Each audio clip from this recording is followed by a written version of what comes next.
Hello জনগণ, তো কেমন আছো তোমরা? আমি অর্পণ, আর সাথে ক্যামেরায় বরুণ। তোমাদেরকে স্বাগত জানাই ট্রাভেলার্স ডায়েরির আরো একটা নতুন ভিডিও।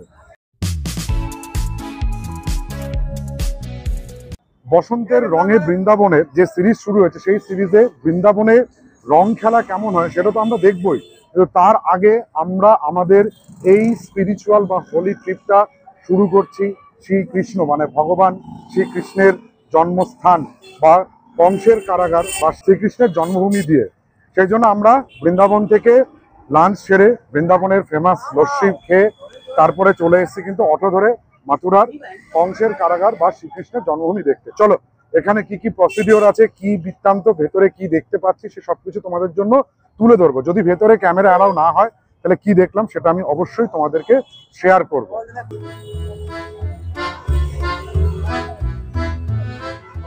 এটা হচ্ছে কিন্তু শ্রীকৃষ্ণ জন্মভূমির প্রধান গেট, আর এই গেটে ঢোকার সামনেই দেখো দোল উপলক্ষে আজকে 13ই মার্চ আজকের দিনে কিন্তু হচ্ছে হোলিকা দহন, মানে যেটা আমরা বাংলায় বলে থাকি ন্যাড়া পোড়ানো বা বুড়ির ঘর পোড়ানো, সেটা এখানে কিন্তু দেখো ওই যে ছোট্ট প্রহ্লাদকে কোলে করে তার পিছিয়ে হোলিকা বসে আছে। এবং এই প্রতীকী মানে এই যে হোলিকা দহন, এই প্রতীকীর মাধ্যমে আমরা তুলে ধরার চেষ্টা করি সমাজের কাছে একটাই বার্তা, সেটা হচ্ছে সমস্ত অশুভ শক্তিকে আগুনে পুড়িয়ে ছারখার করে শুভ শক্তিকে আগমন করা। আর কালকে দোল মানে হচ্ছে কিন্তু প্রেমের উৎসব, আনন্দের উৎসব, একে অপরের সঙ্গে মিলেমিশে থাকার উৎসব। আর তার আগেই আমাদের ভেতরের অহংকার, আমাদের ভেতরের যত ক্ষোভ দুঃখ, এক কথায় অশুভ শক্তিকে আমরা দহন করি এই হোলিকা রূপী একজন রাক্ষসীর মাধ্যমে। দেখো, তারই পুজোর বিভিন্ন কাজকর্ম এখানকার লোকাল যারা আছেন বা স্থানীয়রা তারা করছে। এটা যেরকম বলছে হোলিকা দহন হবে রাত্রির 11:30টার সময়, আর এখন থেকেই কিন্তু সেখানে ঘুটে বা সমস্ত কিছু এনে প্রিপারেশন চলছে হোলিকাকে দহন করানোর জন্য। যাই হোক, চলো আমরা শ্রীকৃষ্ণ জন্মভূমিটার দিকে এখন এগিয়ে যাই।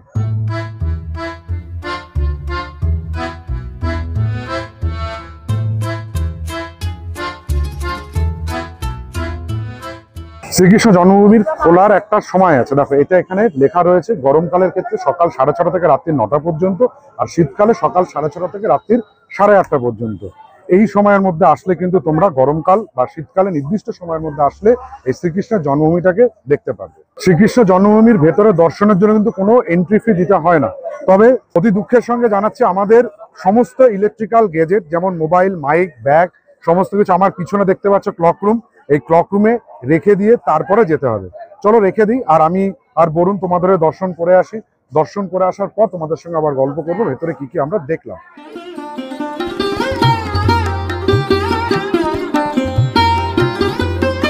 শ্রীকৃষ্ণ জন্মভূমির ভেতরে সত্যি একটা আলাদা অনুভূতি। এই অনুভূতি যেন ভাষাতে প্রকাশ করা যায়। এর ভেতরে মানে শ্রীকৃষ্ণ জন্মের ভিতরে যেরকম কংসের রাজমহল রয়েছে, সেরকম কিন্তু হচ্ছে কংসের কারাগার, যেখানে নাকি বাসুদেব আর কৃষ্ণের মাতা অষ্টম গর্ভের সন্তান হিসেবে শ্রীকৃষ্ণ জন্মগ্রহণ করেছিলেন। সেই জায়গা দেখলাম, ভেতরের পবিত্রতা, ভেতরের অ্যাটমসফিয়ার একটা মানে পুরো দৈবিক একটা অ্যাটমসফিয়ার। ভেতরে গিয়ে কেউ কেউ বলছেন হাতি ঘোড়া পালকি যাইখানে লাল কি, কেউ বলছে যে গিরিধারী গোবর্ধন মুরালি, মানে একটা অদ্ভুত, সেটা সত্যি প্রকাশ করা যাবে না। আর একটা মুহূর্ত অন্তত আমাদের ব্যক্তিগত অনুভূতি যেন ভগবান শ্রীকৃষ্ণ কোনো একটা জায়গায় তার সেই দৈবিক রূপটা ছেড়ে এখানে সে একদম মানবিক। তার থেকেও বড় কথা, একটা বাচ্চা কানা বা একটা একেবারে কি বলবো মানে সেই রূপে ধরা দিচ্ছে, একটা গুজবাম। সত্যি সত্যি এই মুহূর্তে এই ফিলিংসটা নিতে গেলে অন্তত মথুরাতে আসো, বৃন্দাবন আসো। দোলের সময়ের জন্য ভেতরে আরো বেশি দোলের সময় হওয়ার জন্য আরো বেশি প্রোগ্রাম হচ্ছে। দোলে একটা জায়গায় কৃষ্ণের গোচরণ লীলা সেটা তুলে ধরা রয়েছে।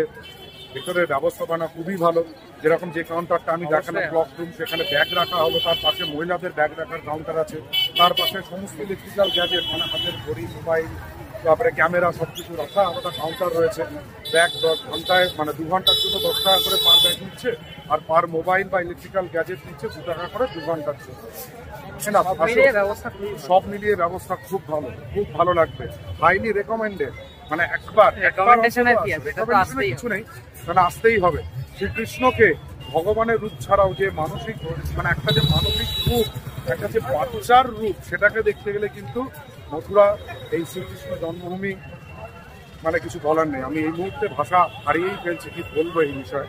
এই অনুভূতিটা আমার আর বরুণের ভেতরেই থাক, আত্মার সঙ্গে একেবারে আত্মিক হয়েই থাকুক এই অনুভূতিটা।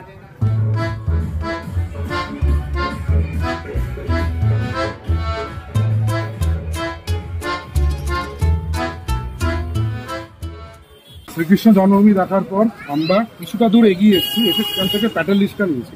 প্যাটেল রিস্কায় 20 টাকা করে মাথা পিছু নিয়ে আমরা যাচ্ছি এখন দ্বারিকাধীশ মন্দিরে দ্বারিকাধীশকে দর্শন করতে। দ্বারিকাধীশ দর্শন করব, দ্বারিকাধীশকে দর্শন করার পরে বা তার আগে যমুনার ধারে যাব, যমুনা মাতাকে দর্শন করব, যমুনা সেখানে বোটিং করব।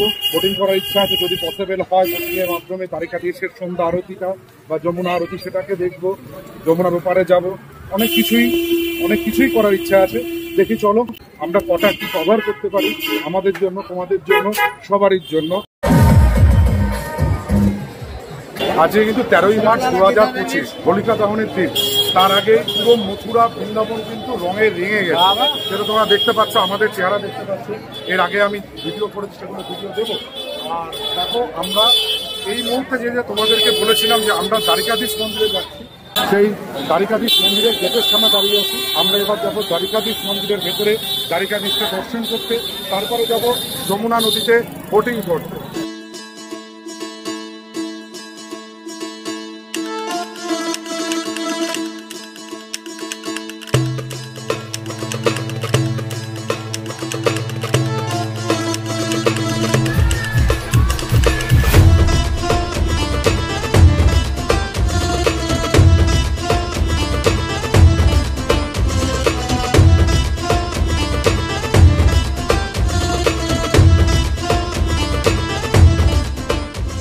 দ্বারিকাধীশ মন্দিরের ভেতরে ঢোকার সাথে সাথেই দ্বারিকাধীশকে দর্শন করলাম।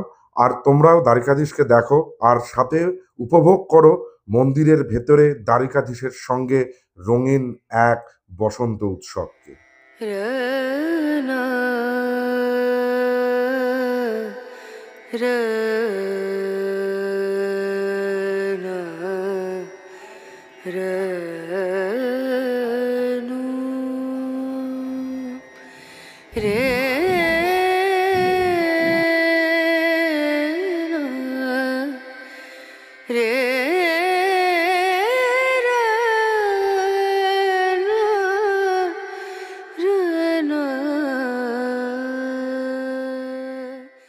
আমরা উঠে পড়লাম যমুনা নদীতে, যমুনা বক্ষে নৌকা বিহারের জন্য।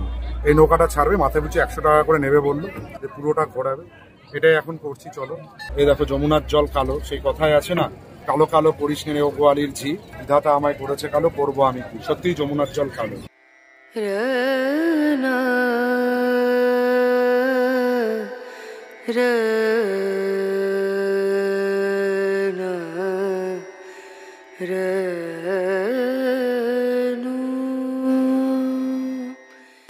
রাধে রাধে।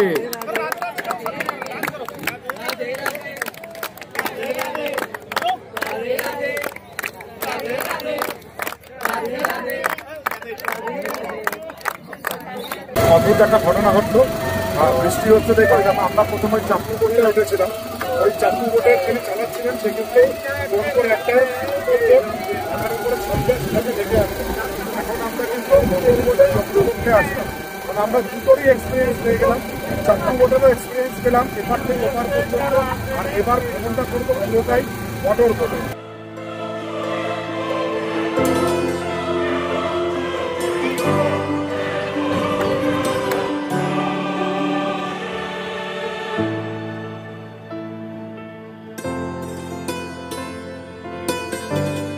बोलो श्री कृष्ण कन्हैया लाल की जय।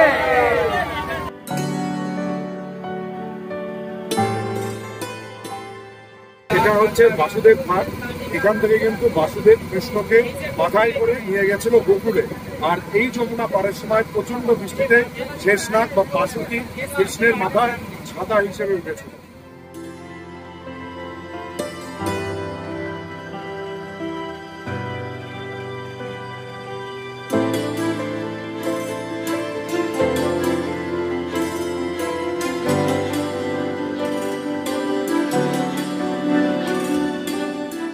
এখন সন্ধ্যা 7টা, আমরা এখন যমুনা আরতি দেখার জন্য চলে এসেছি।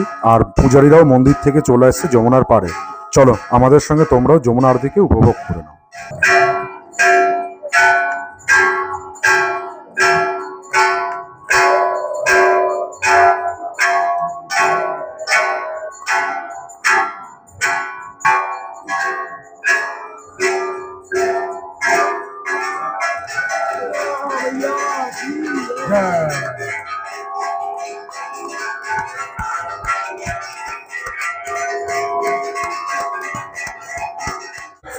দ্বারিকাধীশকে দেখালাম, দ্বারিকাধীশের সঙ্গে রঙও খেললাম।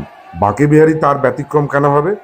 এইবার দেখে নাও বাঁকে বিহারীজিকে, আর তার সঙ্গে উপভোগ করো বাঁকে বিহারী মন্দিরের ভেতরে বাঁকে বিহারীজির সঙ্গে রং খেলার কিছু মুহূর্ত।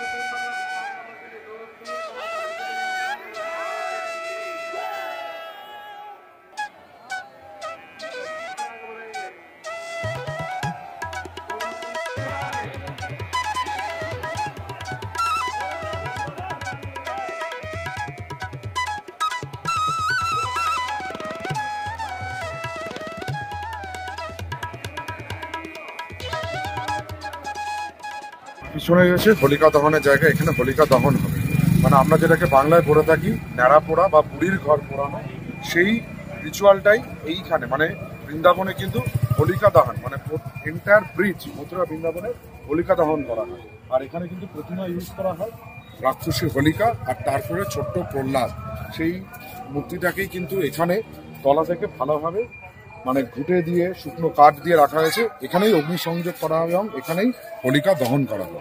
হোলিকা দহনের এখানে কিন্তু একটা বিশেষ রীতি আছে। বিশেষ রীতি হচ্ছে এখানে যারা উপস্থিত হয়েছেন স্থানীয়রা, তারা প্রত্যেকেই কিন্তু আখ, গমের শীষ আর তার সঙ্গে কি একটা যেন এনেছিল সেটা আমি ঠিক বলতে পারছি না, এই সমস্ত কিছুকে তারা এই হোলিকার আগুনে পোড়ায়। পোড়ানোর পর সেইটাকে নিয়ে যায় বাড়িতে প্রসাদ হিসেবে। আর একটা জিনিস ভালো লাগলো, এখানে প্রত্যেকে একটা করে বালতি নিয়ে এসছে। আমি যখন তাদেরকে জিজ্ঞাসা করলাম এই বালতিটা কেন, তখন তারা বললো যারা বাড়ি থেকে আসতে পারেনি তাদের জন্য এই হোলিকার আঁচ নিয়ে যাবে, তারা যাতে সেঁকতে পারে।